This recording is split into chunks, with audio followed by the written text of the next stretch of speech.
원일이 TV 162번째 이야기입니다. 추미애 법무장관을요, 공직에 언핏한 인물, 그러니까 부적합한 인물이라고 평했던 신평 변호사라는 분 이야기로 시작하겠습니다. 그 발언으로 잠깐 주목받다가 이내 사라졌죠. 대선 때 문재인 캠프 출신이지만 그때도 금세 사라졌습니다. 촛불혁명을 누구 못지않게 지지했지만 집권 후에 앞에 나서지 않았습니다. 나도 한몫했다. 이런 공치사하는 스타일이 아닌 겁니다.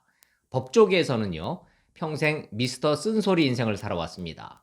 서울법대 나와서 사시 붙어서 판사가 됐는데 1993년에 법원 판사실에서 돈 봉투가 오간 사실을 폭로했다가 판사 재임용에서 탈락했습니다. 사법 역사상 첫 판사 재임용 탈락자입니다. 그 후에 변호사를 하다가 2016년에 경북대 로스쿨 교수로 갔습니다. 거기서도 로스쿨 입시 부정 의혹 제기했다가 쫓겨났습니다. 그리고 2017년 대선 때 문재인 캠프에 들어가서 공익제보위원회 공동위원장을 맡았습니다. 추미애 장관이랑은 같은 판사 출신이고 문재인 정부 탄생 같은 공신이니까 친하다 할 수는 없어도 모르는 사이가 아닙니다. 그런데 추 장관을 향해서 공직에 언핏한 인물이다. 글을 올렸습니다.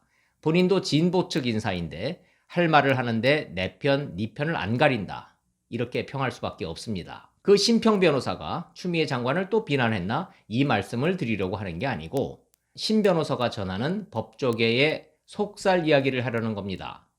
관선 변호, 똘똘 말아넣는다. 법 왜곡죄, 이런 거에 대한 이야기입니다. 일반인에게는 다소 생소한 개념이니까 차분히 설명해 드려보겠습니다. 국선 변호인은 모두 아실 겁니다. 돈 없는 피고에게 나라에서 붙여주는 변호인이죠. 반면 관선 변호인은 판검사들끼리 쓰는 법조 은어입니다. 검찰이나 법원 내부에서 사건 당사자, 즉 피고나 원고를 위해서 열심히 뛰어주는 검사나 판사를 의미합니다. 예를 들면 이런 식입니다. 선배 판사가 후배 판사 방에 잠시 들러서 이런저런 얘기를 나누다가 근데 김 판사 뭐 그런 사건 맡았다면서 내가 좀 아는데 원고가 혹은 피고가 상당히 억울하다고 그러던데 기록 좀 한번 잘 좀 들여다봐 주시오. 슬쩍 지나가는 말이지만 이것처럼 강력한 변호가 없습니다. 반대로 내가 좀 피고를 좀 아는데 원고가 워낙 나쁜 놈이더구만. 이건 역관선 변호입니다. 신 변호사는 판사나 검사의 전관 예우보다 관선 변호가 더 심각한 법 질서 왜곡이라고 지적합니다. 관선 변호든 역관선 변호든 폐해의 정도를 따지면 법원이 1, 검찰은 10 정도라고 표현했습니다. 검찰이 상대적으로 상명하복 문화가 더 깊으니까 그렇게 표현했다고 풀이를 합니다. 어쨌든 이 관선 변호의 관습, 신 변호사가 검찰 개혁이 필요하다고 생각했던 이유 중 하나랍니다. 똘똘 말아넣는다. 검찰이 누구를 타겟으로 잡으면 없는 것도 갖다 붙여서 결국 나쁜 놈을 만들어낸다. 이런 뜻입니다. 판사들이 검찰의 공소장을 보고 이거 똘똘 말아넣은 거 아니야? 이렇게 말한다면 그건 검찰이 어떤 정치적 의도를 갖고 무리하게 수사를 진행한 거 아니야? 이런 뜻이랍니다. 결국 이런 관선 변호, 똘똘 말아넣기 수사가 수사와 재판의 왜곡으로 이어진다. 그래서 책임성 강화를 위해서 법 왜곡죄를 도입할 필요가 있다. 법을 집행하는 법 전문가, 즉 판사 검사에 의한 법 질서 교란 행위를 처벌해야 된다. 이게 신평 변호사의 지론입니다. 신 변호사의 말을 그대로 옮겨보겠습니다. 나는 공수처를 열렬히 지지해왔다. 공수처가 있으면 판검사의 이런 법 왜곡죄를 견제하는 효과가 있을 거라고 생각했기 때문이다.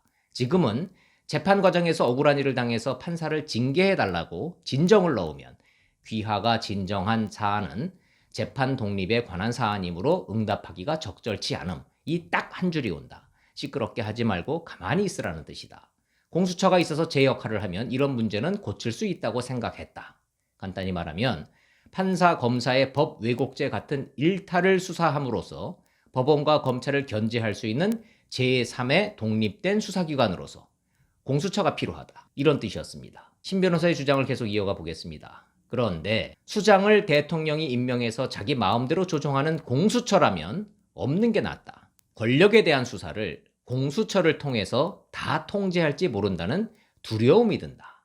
현재 176석 거대 여당과 청와대가 힘으로 밀어붙이고 있는 공수처 설치는 신평 변호사가 생각했던 원래의 취지와 목적에서 완전히 벗어났다. 변질됐다. 이런 뜻입니다. 대통령이 처장을 임명하는 고위공직자 범죄수사처, 검찰개혁의 상징처럼 말하지만 사실은 권력의 힘을 강화시키는 계약에 불과하다.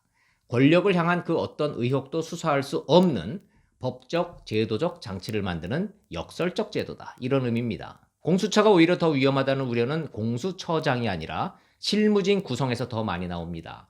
공수처장은 여야 추천위원회를 통해서 추천되니까 법조계 원로가 될 가능성이 높죠. 그런데 실무는 그 아래 차장이나 수사관들이 하는 겁니다. 그들이 하는 권력 수사, 공수처장이 일일이 알 수도 없고 통제도 못하는 구조로 갈 가능성이 높습니다. 중간 간부와 수사관이 실세가 될 텐데 최광욱, 황희석류의 민변 출신들이 거론되고 있습니다. 이념적으로 편향된 사람들로 채워진다는 뜻이에요. 권력으로부터의 독립이 보장되는 사법기관으로서의 공수처는 물 건너갔고 살아있는 권력을 위해서 법 왜곡죄를 마음 놓고 저지를 수 있는 권력의 시녀, 그런 공수처를 하루빨리 출범시키겠다. 그렇게 변질이 된 겁니다. 검찰 개혁을 내세웠지만 실제로는 살아있는 권력에 대한 수사를 막기 위한 검찰 무력화에 불과하다. 이런 결론을 신 변호사는 냈습니다. 워딩 그대로 전달해 보겠습니다. 지금 진행되는 검찰 개혁은 정략의 썩은 냄새가 진동하고 있다. 공수처는 대통령의 가장 좋은 칼이 될 것이다. 결국 권력으로부터 정치적 독립이 담보되지 않는 한 검찰 개혁이든 공수처든 다 무의미하다. 오히려 개약이다. 이 주장으로 귀결되는 겁니다. 지금까지 검사나 판사에 의한 관선 변호와 똘똘 말아넣기식 수사, 여기에 대해서 말씀을 드렸는데 지금부터는 일국의 법무장관에 의한 관선 변호와 똘똘 말아넣기 수사에 대해 말씀드리겠습니다. 채널A 이동재 기자 공소장 내용이 공개됐습니다. A4 용지로 23쪽이나 되더군요. 강요도 아니고 미수에 그친 이동재 기자의 범죄 사실치고는 공소장 내용이 길고 구구절절 구체적입니다. 사건의 성격상 날짜별로 주고받은 통화, 문자, 카톡이 쭉 나열돼 있습니다. 모두 읽어보고 제가 내린 결론은 이겁니다. 이게 바로 전형적인 똘똘 말아넣은 사건이다.